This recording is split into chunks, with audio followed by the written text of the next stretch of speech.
alors que l'arche narrative en cours, centrée sur la mort de Pierre Leroy, s'achèvera à la fin du mois dans Demain nous appartient, découvrez notre théorie sur l'identité du meurtrier. Sylvain, Justine, Rémi, à votre avis qui est coupable? Depuis maintenant un peu plus de 2 semaines, l'intrigue de Demain nous appartient est rythmée par une nouvelle arche narrative centrée sur la disparition et la mort présumée de Pierre Leroy, Anatole Sarrazin, un ami et camarade de promo de Rémi, Liam Maty, qui avait rejoint début septembre les rangs de l'hôpital Saint-Clair en tant qu'infirmier.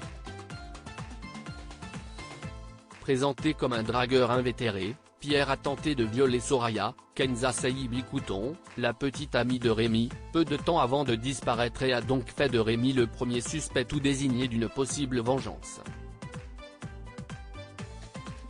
La police n'a cependant pas tardé à explorer une autre piste, celle de Sylvain Moreno, Arnaud Henriet, qui avait effectué des travaux de plomberie chez Leroy et semblait être au courant de son comportement irrespectueux envers les femmes.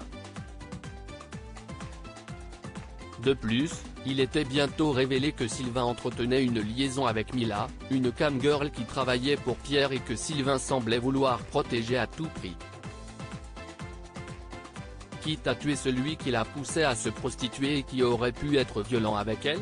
Ce qui est certain c'est que nous avons pu voir Sylvain, un marteau ensanglanté à la main, à côté du corps vraisemblablement sans vie de Pierre, avant que toute trace du jeune homme ne s'évapore comme par magie. Sylvain a donc été emprisonné, mais au cours des épisodes de Demain nous appartient diffusés cette semaine sur TF1, Aurore et Christelle vont commencer à douter de la culpabilité du plombier. Alors qui a réellement tué Pierre? Voilà notre théorie qui, si elle s'avère exacte, promet de totalement bouleverser la vie de plusieurs personnages de la série.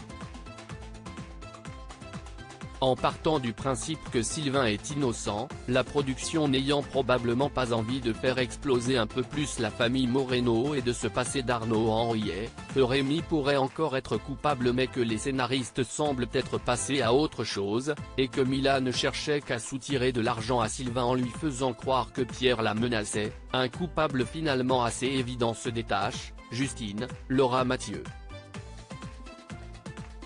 En effet, la serveuse du Spoon, et accessoirement ex-prostituée, connaissait clairement Pierre, qu'il avait approché peu de temps avant sa mort afin qu'elle reprenne son activité d'escorte, et fait preuve depuis quelques épisodes d'un comportement étrange.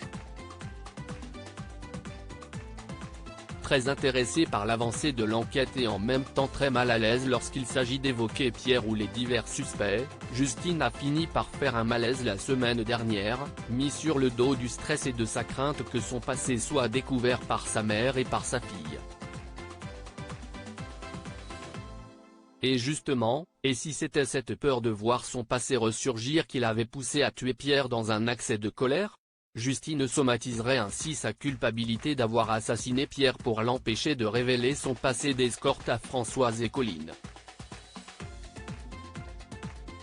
On peut ainsi imaginer que Justine se serait rendue chez Pierre et aurait saisi au cours d'une dispute le marteau de Sylvain, qui avait laissé ses affaires chez son client, pour le frapper à la tête. Reste maintenant à savoir si cette théorie se confirmera et, si oui, si Justine s'est débarrassée du corps tout seul ou si elle a été aidée.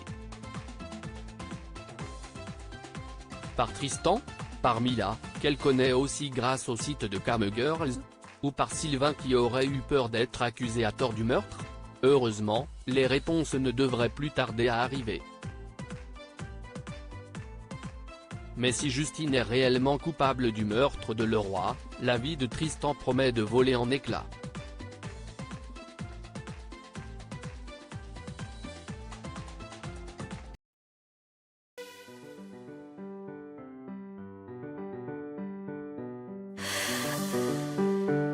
The man I love just had